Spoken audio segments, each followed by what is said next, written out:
Phone किंवा कम्युनिकेशनचं कोणतंही साधन ही ज्याची त्याची खासगी बाब असते. पण तुम्ही कुणाशी बोलता, काय बोलता यावर जर कोणी पाळत ठेवत असेल किंवा त्यावर नियंत्रण ठेवण्याचा प्रयत्न करत असेल तर हे कितपत योग्य आहे?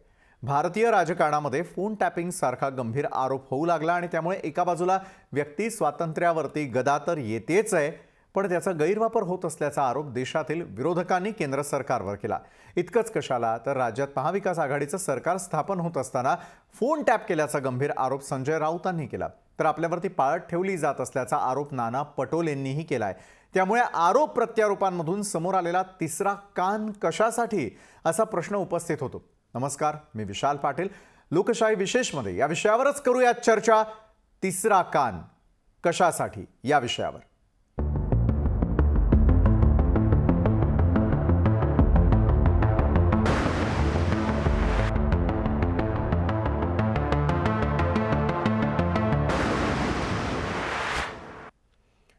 केंद्र सरकार विरोधकांसह महत्त्वाच्या व्यक्तींवर पाळत ठेवतंय, त्यांचे फोन टॅप केले जातात असा आरोप करत विरोधी पक्षांनी सलग दुसऱ्या दिवशी संसदेमध्ये आवाज उठवला.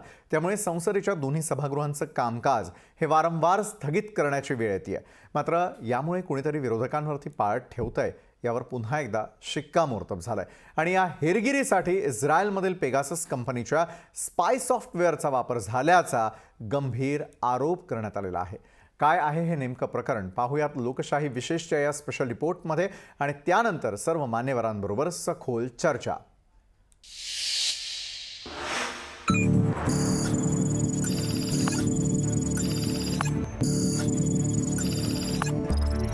देशात फोन टॅपिंगचं धक्कादायक प्रकरण. नेत्यांसह महत्त्वाच्या व्यक्तींवर पाळत ठेवल्याचा आरोप. कुणाच्या परवानगीने ठेवली जाते हेरगिरी?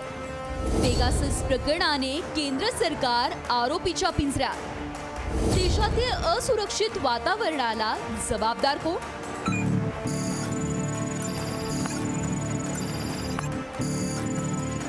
देशातील वातावरण एका बातमीने ढवळून निघालंय.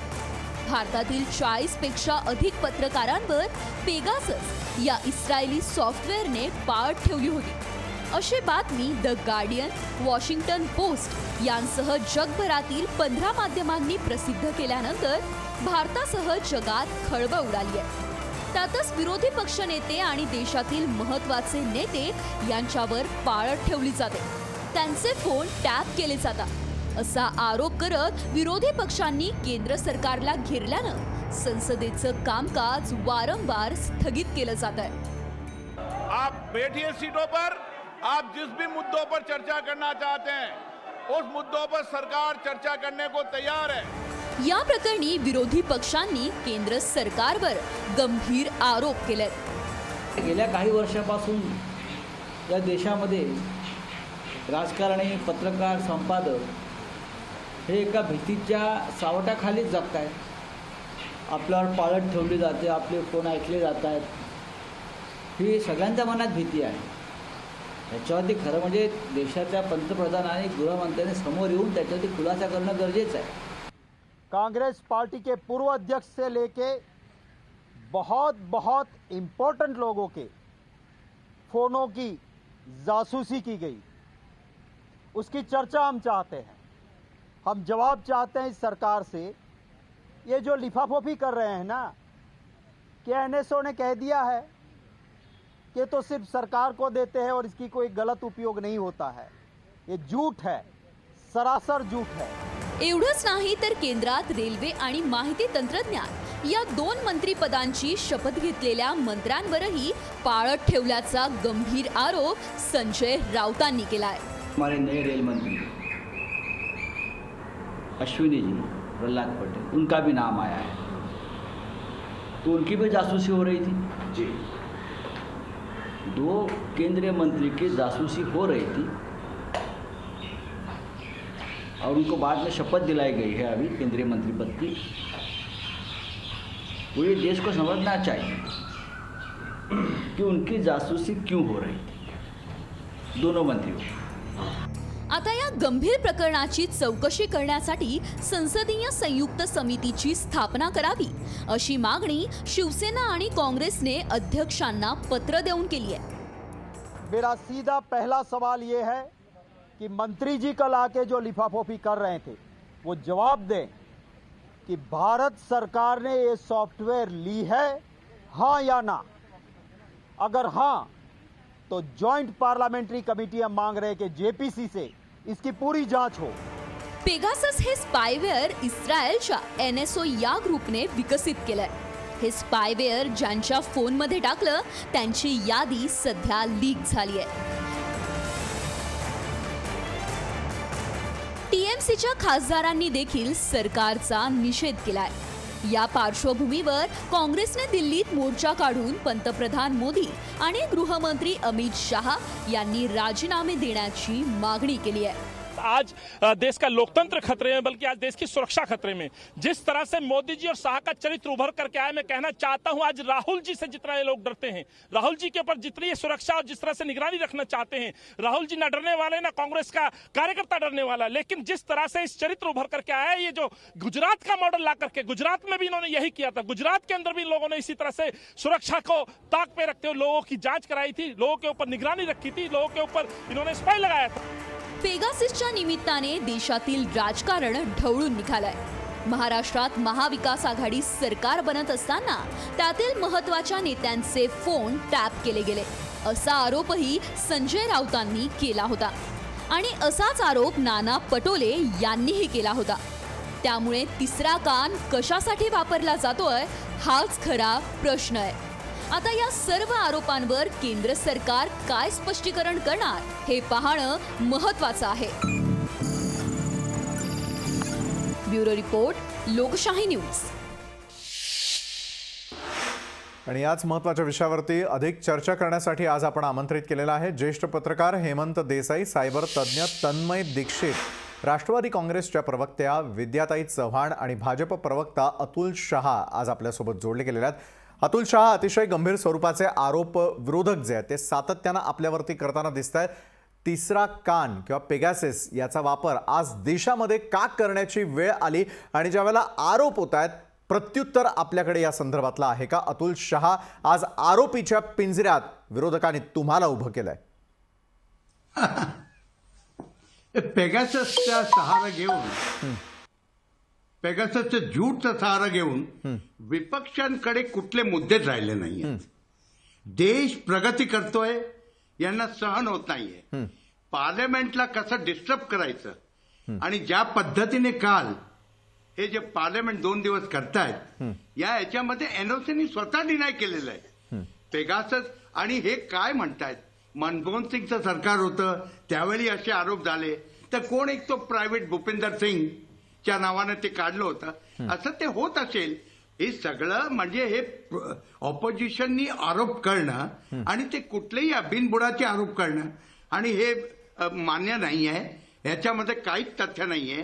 पेगासिसची स्टोरी घेऊन हा वाद निर्माण केलेला आहे, पण आता देशाची प्रगती त्यांना बघवत नाही आहे. इंटरनॅशनलची लॉबी असेल की आपल्या भारतातल्या पॉलिटिकल पार्टीज असतील.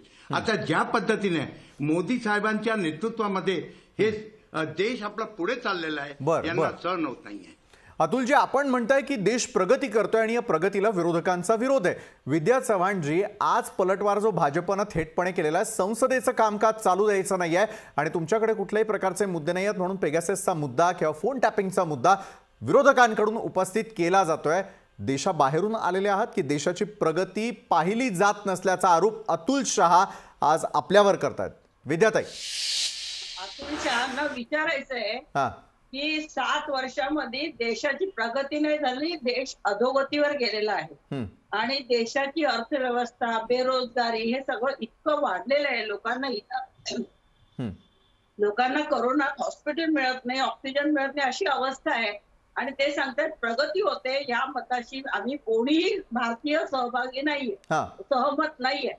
त्यामुळे पेगासिसचं स्पायवेअर जे आहे त्याच्यामध्ये त्यांनी इस्रायल सारख्या देशाची, इस्रायल कंपनीला ठेका देऊन ज्युडिशरी पासून मोठे मोठे उद्योगपती जे यांच्या विरोधात होते त्यांचे, ज्युडिशरी म्हणजे जे जजेस त्यांचं ऐकत नव्हते असे, जे पॉलिटिशियन म्हणजे ज्यांच्या विरोधातल्या विरोधी पक्षामधले नेते अशा सगळ्यांची हेरगिरी जर कोणी केली असेल तर ह्या लोकांनी केलेली आहे आणि ही ओढ यांची आजची नाहीये, पण आता ती चोरी उघडे खुलेआम पकडली गेली आहे. आतापर्यंत भारतात त्यांनी, गुजरातमध्ये, देशात त्यांनी अत्यंत हुशारीने सगळं केलं आणि सगळे प्रकरण दाबून टाकले. काय म्हणताय तुम्ही? काय पकडलंय, काय झालंय? अनेक देश असल्यामुळे आता ह्यांनी जरी हे प्रकरण दाबून टाकायचं किंवा विरोधकांवर, विद्याताई, आपण केलेले आरोप तथ्यहीन असल्याचं अतुल शाह म्हणतात. अरे ते काय बोलणार आहे? त्यांची बोलती बंद झाली आता. त्यांची बोलती बंद झाली. काय कसली बोलती बंद झाली? आणि इतक्या चोऱ्या केलेल्या आहेत. आमची कसली बोलती बंद झाली? अहो विद्याताई, तुम्ही म्हणता 7 वर्ष काहीच प्रगती झाली नाही, मग कसं काय निवडून दिलं परत मोदी साहेबांना? लोकांना काही कळत नाही का त्यांच्या घरामध्ये काय चाललंय? एक प्रत्येकच्या घराच्या मध्ये ते प्रगती या देशात. या प्रभावी ढंगने प्रधानमंत्री मोदींनी 2 वॅक्सिन आणल्यात ना, बनवून घेतल्यात, कोवॅक्सिन आणि कोविशिल्ड. त्याच्यामुळे वर्ल्ड लार्जेस्ट वॅक्सिनेशन कॅम्पेन सुरू आहे. तुम्हाला माहिती आहे त्याची कल्पना आहे किती मोठं काम चाललेलं आहे? किती मोठं काम चाललेलं आहे आणि ते पण अख्ख्या देशामध्ये आपण फ्री ऑफ चार्ज वॅक्सिन देतोय. काय म्हणता तुम्ही प्रगती नाही? आज अमेरिका, इंग्लंड, अतुल शहाजी, विद्या चव्हाण यांच्याकडे आपण जाऊयात. विद्याताई, प्रगती हा विषयच नाही आज मुळामध्ये, मात्र विषयांतर करण्याचा प्रयत्न आज भाजपला करण्याची वेळ आली का? विद्याताई चव्हाण, प्रगती आणि त्या विषयावरती आपण आज खरं तर चर्चा करत नाही आहोत. पेगासस प्रकरणावरून आणि संसदेचं कामकाज विरोधक चालू देत नाहीये असा थेट आरोप आहे. विद्याताई, हे बघा, मला तेच सांगायचंय, प्रगतीवर चर्चा नाहीये. प्रगतीवर तुम्ही वेगळे विषय ठेवा, त्याच्यावर आपण चर्चा करूया. पण पेगाससचं स्पायवेअर आणि हे सगळं जे काय चालू आहे हे अनेक देशांचा आरोप आहे, आपलाच आरोप नाहीये. पण आपल्या देशामध्ये आपल्या काही प्रमुख लोकांचे, म्हणजे त्याच्यातनं न्यायाधीश सुद्धा सुटलेले नाहीयेत. विरोधी पक्षाचे नेते तर यांच्या रडारवर नेहमीच आहेत. परंतु जे मीडिया हाऊसेस, जे पत्रकार यांना विकले गेलेले नाही, अशा लोकांचं सुद्धा यांनी सगळं टॅपिंग करणं व्यवस्थित. आणि हे टॅपिंग इतकं जबरदस्त की तुमच्या मोबाईलमध्येच ते ऍप वरती केलं जायचं आणि तुम्हाला कळतही नव्हतं की तुम्हाला कुठले कॉल येत आहेत, तुम्ही काय बोलताय, तुमचं कॅमेऱ्यामध्ये काय टिपलं जातंय, तुमच्या सगळं त्याचं तिथे बसल्या जागी इन्फॉर्मेशन देण्याचं, म्हणजे चोरून ऐकण्याचं काम कोणी केलं असेल तर ह्या लोकांनी केलेलं आहे. आणि ही सवय, मला तेच म्हणायचंय की RSS ची, भाजपची ही जुनी सवय आहे, ह्याच्यात काही नवीन नाहीये. गुजरातला खपवून गेलं तर गुजरात पॅटर्न म्हणून तो त्यांनी आता केंद्र सरकारमध्ये सत्ता आल्यावर त्यांनी सुरू केलेलं आहे. आणि आता ते केंद्राचं मनमोहन सिंग सरकारचं ते बघा, ते काय निघालेलं त्याच्यामध्ये काही. या विषयांकडे आपण जाणार आहोत. इतरही मान्यवर आपल्या सोबत आहेत. हेमंत देसाई यांच्याकडे आपण जाऊयात. हेमंतजी, द गार्डियन असेल किंवा वॉशिंग्टन पोस्ट सह जगभरातल्या 15 माध्यमांनी प्रसिद्ध केलेल्या बातमीवरती आज थेटपणे भाजपनं आक्षेप घेतलेला आहे. या संदर्भातली पत्रकार परिषद घेत असताना देवेंद्र फडणवीस यांनी देखील हे आरोप जे आहे ते फेटाळून लावत असताना दुसरीकडे काँग्रेस सरकारनं काय केलं हे दाखवून देण्याचा प्रयत्न केला. मात्र देशामध्ये असलेली जी आज परिस्थिती आहे, जो अविश्वास निर्माण झालेला आहे, याचं मुख्य कारण काय? आता हे बघा की पाळत ठेवणं किंवा फोन टॅपिंग करणं हे प्रकरण आपल्याकडे अनेक वर्ष चालत आले. म्हणजे रामकृष्ण हेगडे आणि वीरप्पा मोईली हे प्रकरण कर्नाटकमध्ये आपल्याला माहिती असेल 40 वर्षापूर्वीचं प्रकरण आहे. त्याच्यानंतर चंद्रशेखर सरकारने राजीव गांधींच्या इथे माणसं ठेवली असं त्यांना वाटलं आणि मग ते सरकार होतं. अशी प्रकरण आपल्याकडे झाले. प्रणब मुखर्जींच्या कार्यालयामध्ये UPAच्या काळातच त्यांच्याच कार्यालयात हेरगिरीची उपकरणं ठेवल्याचा आरोप झालेला होता. तेव्हा ते वेगळं आणि हे वेगळं, हे जे आहे ते अधिक व्यापक आणि अधिक भयानक आहे. ते यासाठी की याच्यामध्ये तेव्हा फक्त फोन टॅपिंग होता. आता याच्यामध्ये सर्व प्रकारचे मेसेजेस असतील, ईमेल असतील, फोटोग्राफ्स असतील, सगळं संभाषण असेल ते येणार. आणि ते जे सॉफ्टवेअर असं आहे, हे आता जे तंत्रज्ञ ते आणखीन सांगतील की ते बगिंग झालं, ते हेरगिरी झाली की ते सगळं जे आहे हेरगिरी करत होतं हे सगळं पुरावाच नष्ट होणार आहे त्याच्यामध्ये. अशा प्रकारचं ते साधन आहे. त्यामुळे हा केवळ भारतीय जनता पक्ष आणि काँग्रेस यांच्यातला प्रश्न नाही. मला नम्रपणे अतुल शहांना सांगावं असं वाटतं की हा देशाच्या सुरक्षेशी संबंधित प्रश्न आहे. त्यामुळे तुम्ही अशा प्रकारची गोष्ट विरोधी पक्षांनी सांगितली की JPC नेमा किंवा चौकशी करा, SIT नेमा, जे काय असेल. तर तसं नेमण्यामध्ये हरकत काय आहे त्याच्यामध्ये? तुमच्यावरती आरोप केले नाही थेट, अजून काही सिद्ध झाले नाही अजून. पण हे पाळत कोण ठेवते? कारण ती कंपनी असं म्हणते आहे की आम्ही हे सरकारलाच देतो. आपलं सरकार म्हणते की आम्ही हे घेतलेलंच नाहीये. मग हे कोण, ही इक्विपमेंट कोणी ठेवली? मग आउटसोर्स करण्यात आली होती का सरकारकडून, किंवा इंडिपेंडेंटली कोणी मिळवली आणि ती हे झाली का? आणि अशी जर आउटसोर्स होत असेल किंवा इंडिपेंडेंटली कोणी मिळवत असेल आणि त्याच्यामध्ये देशामधले लोकशाहीचे चारही खांब आहेत, म्हणजे पत्रकार आहेत, सामाजिक कार्यकर्ते, मानवी हक्क कार्यकर्ते, जजेस आहेत, विरोधी पक्षाचे लोक आहेत, सेक्रेटरीज आहेत, मंत्री आहेत, या सरकारमधले मंत्री आहेत, आणि आता जे वैष्णव आहेत ते जेव्हा सनदी अधिकारी होते, म्हणजे असे कोणीच महत्वाचे व्यक्ती राजकारणात नव्हते, तेव्हा त्यांच्यावरचा पाळत ठेवण्याचा आरोप आहे. आणि शिवाय याच्यामध्ये असंही सांगितलं जातं की RSSच्या याच्यावर पाळत ठेवली जाते. हे जर असं असेल, कुठलंही असेल ते आता सिद्ध व्हायचं, पण जी माहिती आली ते तुम्हाला सांगतो. हे जर असेल लोकशाहीच्या सगळ्या खांबांवरती जर अशा प्रकारचा अतिशय भयंकर आहे, हे गंभीरपणे केवळ एकमेकावरती आरोप करून चालणार नाही. तुम्ही जेव्हा म्हणता विरोधी पक्षांना की तुम्हाला देशाच्या इबरतीचं, सुरक्षेचं काही पडलेलं नाहीये, राष्ट्रभक्ती, राष्ट्रप्रेम, सुरक्षा हे फक्त आमचा अजेंडा आहे, असंच आहे. तर आमचं म्हणणं एवढंच आहे की तुम्ही याच काळजीच्या पोटी चौकशी समिती नेमा आणि जे काही पुढे येईल ते पुढे येऊ द्या. ही गोष्ट आहे. एक लक्षात घ्या तुम्ही, वॉटरगेट सारखं प्रकरण जे आहे, रिचर्ड निक्सन यांना राजीनामा द्यावा लागला. सुरुवातीच्या काळामध्ये डेमोक्रॅटिक पक्षाच्या कार्यालयामधली माहिती त्यांनी तिथे अनधिकृतपणे मिळवण्याचा प्रयत्न केला. ही माहिती जी आहे ते एक पक्ष दुसऱ्या पक्षाचीच घेतो असं नाही, राहुल गांधींचा केवळ प्रश्न नाही किंवा त्यांच्या जवळच्या माणसांचा. याच्यामध्ये सगळ्या लोकशाहीच्या खांबांच्या यांची माहिती गोळा करणं हे आहे, आणि हे अतिशय भयंकर आहे. म्हणजे या प्रकारचं जर कृत्य झालं तर कोणीही कोणाच्याही विरुद्ध अशा प्रकारची सॉफ्टवेअर वापरून अशा प्रकारची जर माहिती घेतली, आणि हे सगळं कॉस्टली प्रकरण आहे, इंडिव्हिज्युअल एखाद्या छोट्या माणसाला शक्य नाही आहे हे या प्रकारचं कारण. बरोबर आहे हेमंत देसाईजी, आरोप प्रत्यारोप हे राज्यकर्ते एकमेकांवर करत राहतील, मात्र देशामध्ये कुणाच्या परवानगीनं ही हेरगिरी सुरू आहे या अनुषंगानं चर्चेकडे आपण वळणार आहोत. एका छोट्याशा ब्रेक नंतर आम्ही लगेच परततोय.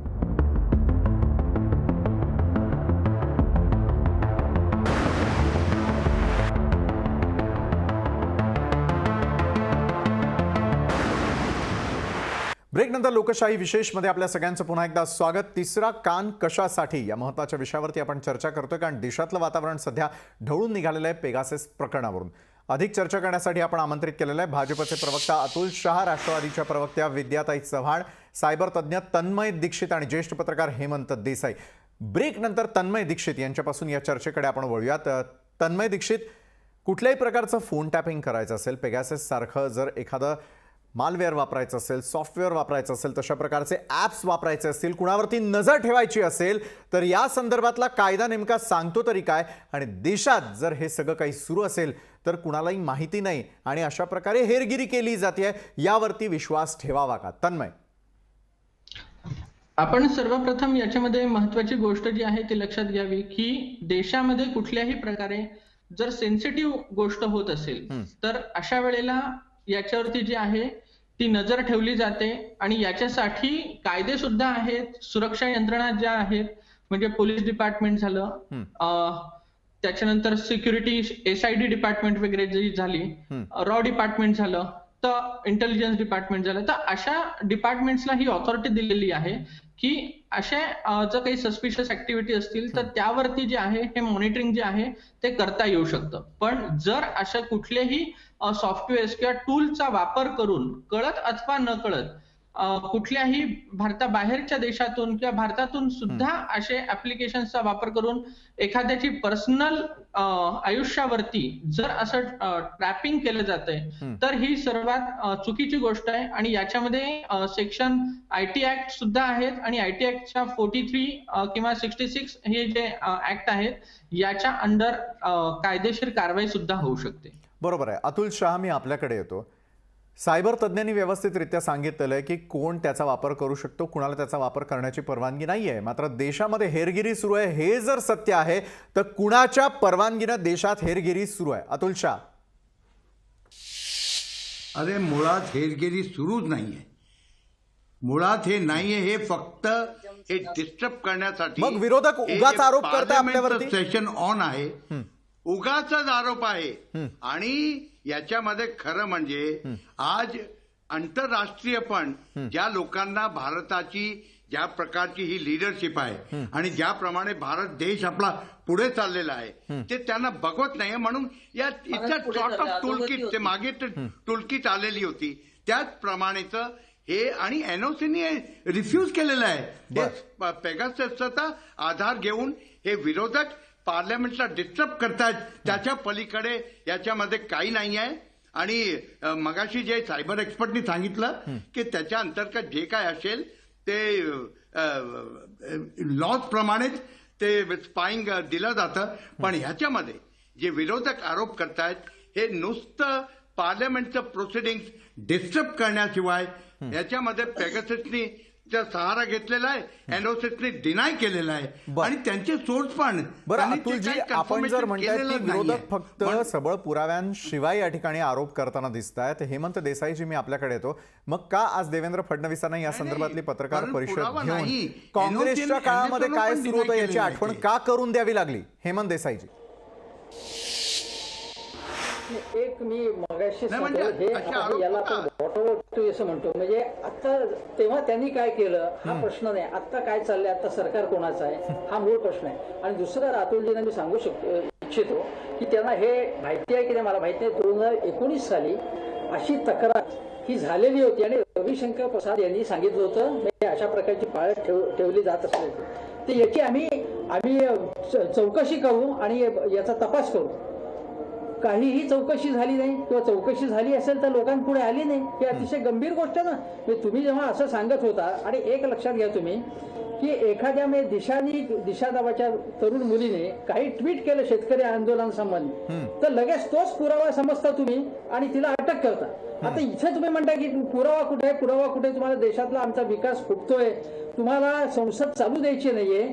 आणि हे जे काही व्हिक्टिमहुडची जी भाषा आहे ना, म्हणजे आमच्यावरतीच अन्याय होतोय असं उलटं दाखवायचं. म्हणजे प्रत्यक्षात परिस्थिती काय, आता विरोधी पक्ष काय म्हणतायत की राहुल गांधी समजा बाजूला ठेवा, तुम्हाला नेहरू घराण्याचा अतिशय द्वेष आहे, जाऊ दे ते घराणं जाऊ दे, पण जजेस असतील किंवा अन्य लोकांवरती अशा प्रकारे पाळत ठेवली जाते आणि आरोप काही निराधार नाही आहेत. याच्यापैकी प्रशांत किशोर यांच्यावरती जे पाळत ठेवली गेलेली आहे त्याचा एव्हिडन्स जो आहे, तो जो काय म्हणतात जो एव्हिडन्स जो आहे तो दाखवलेला आहे. राहुल गांधींच्या याच्या किंवा मित्रांवरचा जो पुरावा जो आहे तो त्याच्याबद्दल सिद्ध व्हायचा आहे. पण हे फॉरेन्सिक संपूर्ण चाचणी करून प्रशांत किशोर यांच्या अतुल शहा सर्व प्रकारचे पुरावे असताना देखील हेरगिरी होतच नाही, याच्यावरती विश्वास कसा ठेवायचा? जे सोर्स आहे, हेमंतजी बोला.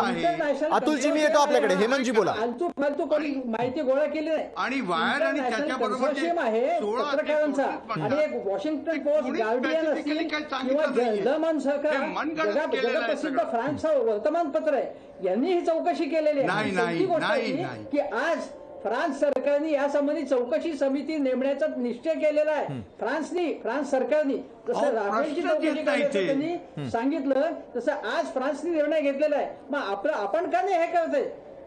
आपलं घोडं कुठे अडलंय? तुम्ही जर पारदर्शक आहात, तुम्ही म्हणताय ना आणि काही भ्रष्टाचार केला असेल तर जा ना ईडीकडे, पण तुम्ही चौकशी समितीला सामोरं जा ना.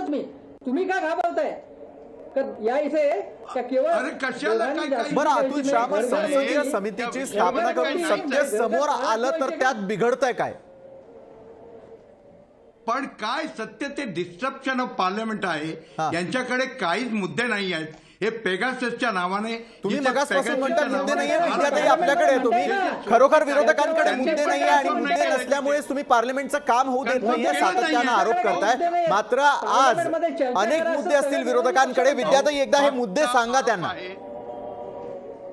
नाही ते काय थोड्याच्या उलट्या बोंबात असं त्यांचं चालू आणि ते कोणाची चौकशी करणार, तुमचं म्हणणं ईडी लावणार, जिथे तुमच्याकडे काही विषय राहिला नाही केंद्राचे, त्यामुळे त्यांच्यावर चौकशी लावायची हिंमत आहे का कोणाची? तुम्ही अशा पदावरती लावून बसवलेलं आहे की जे कोणावरती सरकारी यंत्रणांचा इतका सर्रास गैरवापर चाललाय, ईडीचा असेल आणखीन कसला असेल सगळ्याचा. आता हे यांची अरे चोरी कसलं पकडल्यानंतर ईडीमध्ये चाललंय? आता सरकार independent सर्व्हिलन्स तुमच्या करते वेळी हे ते आता सगळं लक्षात चालायचं. आलेलं आहे. पण ते अहो, कोणाचं काय सांगा म्हणजे ना, अगदी तुमच्या सरकारने काय सर्वसामान्य केलं नाहीये? माणसांचं सुद्धा हे वाजे चालू आहे. कुठून मला आले? इथे एक उदाहरण 100 कोटी द्यायचंय कुठून आले? की भीमा कोरेगाव, परमबीर सिंग कुठून भीमा आले? कोरेगाव, हे ऐका काय जरा, म्हणता ऐका. तुम्ही विद्याताई? तुमचं अपने घर में ऐका झाक जरा, के देखो. ऐका. तुमच्या कुठून आलं हे फडणवीसांची सगळं? मदत सांगतेय. आणि तुम्ही भीमा जे म्हणता कोरेगावच्या ह्याच्यात 100 सुद्धा कोटीची वसुली, innocent ही वसुली लोकांना, चाललेली आहे आदिवासींसाठी, आणि तुम्हाला हक्क गोरगरिबांसाठी राहिला नाही कामं बोलायचा. करतात. वाजे आले कुठून, देशमुख आले कुठून, आणि तुम्ही हे घेऊन बसतात. काही संबंध नाही. परवा त्यांची डेथ मूळ झाली विषयाकडे, मूळ विषयाकडे. असू दे.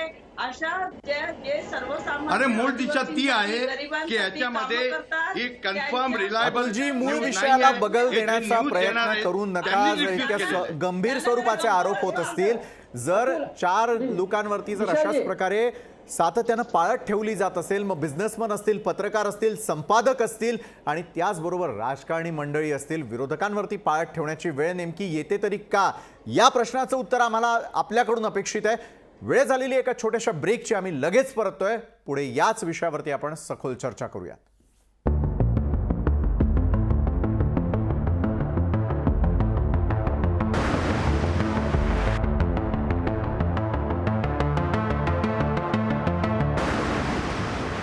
ब्रेकनंतर आपल्या सगळ्यांचं पुन्हा एकदा स्वागत. लोकशाही विशेषमध्ये आज आपण चर्चा करतो आहोत तिसरा कान कशासाठी या महत्त्वाच्या विषयावरती. इस्रायलच्या NSO ग्रुपनं ज्या प्रकारे स्पायवेअर तयार केलेलं होतं ते कुणाकुणाच्या फोनमध्ये टाकण्यात आलेलं आहे, याची यादी जशी जाहीर झाली त्यावरून राजकारण जे आहे ते आणखी तापायला देखील सुरुवात झाली. याच महत्त्वाच्या विषयावरती आपण चर्चा करत आहोत. तन्मय दीक्षित पुन्हा एकदा आपल्याकडे येतो. स्पायवेअर तयार करण्यात आलेला आहे हे सिद्ध होताना दिसतंय. कुणाकुणाच्या मोबाईलमध्ये टाकलेलं आहे या संदर्भातली यादी जाहीर झाल्यानंतरही आपल्यावरती करण्यात आलेले आरोप जे आहेत ते तथ्यहीन असल्याचं केंद्र सरकार सातत्यानं बोलताना दिसतंय. मग ही यादी चुकीची आहे, स्पायवेअर तयार केलं गेलेलंच नाहीये, इस्रायलकडून ते घेण्यात आलेलंच नाहीये, यामध्ये तथ्य वाटतं का आपल्याला? ओके, तर आपण सर्वात महत्वाची गोष्ट जी आहे ही बघावी की इंटरनेट आणि इंटरनेटला कनेक्टेड असलेले जे टेक्नॉलॉजिकल एक्सपर्ट्स आहेत, सुपिरियर हॅकर्स आहेत, तर ते अशा प्रकारचे जे आहेत हे ऍप्लिकेशन जे आहेत ते तयार करू शकतात. आणि सिक्युरिटी रिसर्चर जे असतात हे सिक्युरिटी रिसर्चर्स अशा टेक्नॉलॉजीमध्ये जर कुठल्याही प्रकारचे बग्स असतील, लूपहोल्स असतील, तर त्याचा मिसयूज करून सुद्धा अशा हॅकिंगचे अटॅक जे आहेत ते करू शकतात. पण इथे आपल्याला लक्षात येत आहे की ही एक सिक्युरिटी एजन्सीजनी तयार केलेले ऍप्लिकेशन्स आहेत आणि हे ऍप्लिकेशन्स पर्टिक्युलर गव्हर्नमेंटलाच आणि ऑथोराइज जे आहेत अशाच लोकांना दिलं जातं. हे डायरेक्टली साध्या सर्वसामान्य लोकांना दिलं जात नाही. तर दुसरीकडे अशा ऍप्लिकेशनची जी कॉस्टिंग आहे ती सुद्धा खूप मोठ्या आणि महागात किमतीची आहे. त्यामुळे अशा घटना ज्या आहेत हे स्पायवेअर्स असतात हे तयार केले जाऊ शकतात आणि मॅनमेड जे पण इलेक्ट्रॉनिक गॅजेट्स आहेत त्याच्यावरती अटॅक सुद्धा सहजासहजी होऊ शकतात. बरोबर आहे. म्हणजे अशा घटना घडतच नाही तर त्या घडतात आणि त्या घडवल्या जातात हे तज्ज्ञ सांगतात, त्यामुळे सिद्ध होताना दिसतं. विद्याताई, काँग्रेसनं मोदी आणि शहांच्या राजीनाम्याच्या मागणी संदर्भामध्ये जे त्या आवाज उठवला दिसतोय, या मागणीवरती आपण ठाम आहात का? आणि योग्य ती चौकशी करून सत्य समोर यावं याबाबत विरोधकांचं नेमकं काय मत आहे? नाही, निश्चितच आहे. बघा, आपल्या देशाचा एक इतिहास आहे. आपल्या देशाला एक थोर परंपरा आहे आणि दुसऱ्याने काय केलेलं ते चोरून ऐकणं, चोरून बघणं, हे असे प्रकार आपल्या देशात फारसे झालेले नाहीये. परंतु हे मोदी सरकार आल्यापासून आपल्याला हे दिसतंय की इथे म्हणजे आता जो प्रायव्हसी राईट आहे त्याचा ऍक्टचं मोठ्या प्रमाणात उल्लंघन झालेलं आहे. आणि आता गव्हर्नमेंट शिवाय कोणी करू शकत नाही हेही सिद्ध झालेलं आहे. एवढा मोठ्या प्रमाणात पैसा त्यांना दिलेला आहे, त्याच्याशिवाय ते होऊ शकत नाही. आणि ह्या सगळ्या गोष्टी ग्राह्य धरल्या तर निश्चितच हे सगळं कारस्थान हे गृहमंत्री देशाचे आणि पंतप्रधानांची ज्यांना साथ असते तेच करू शकतात. हे अगदी गल्लीतलं शेंबडं पोर सुद्धा सांगू शकेल ना, ज्याला थोडंसं मोबाईल आणि हे सगळं हँडल करता येतं त्यालाही कळेल कशा. बरं, मग अतुलजीचे इतक्या गंभीर स्वरूपाचे आरोप होत आहेत तर मोदी आणि शहा राजीनामा देणार का? दुसरीकडे या संदर्भातली चौकशी समिती स्थापन करून सत्य काय ते जगासमोर येऊ देणार का? अहो, पहिली गोष्ट, हे जे कहाणी ज्यांनी बनवलेली आहे ते पण कुठे म्हणत नाहीये की कुठला प्रिन्सिपल मोबाईल फोन आहे त्याच्यामध्ये. हे सगळं इंटरनॅशनल भारताला बदनाम करण्याकरिता आणि त्याच्याच बरोबर आपले राजकीय पक्ष त्यांच्या बरोबर सिंक्रोनाइज होऊन हे मोदी सरकारच्या विरोधात हे पार्लमेंट डिस्टर्ब करण्याच्या ऐवजी याच्यामध्ये काहीच तथ्य नाहीये.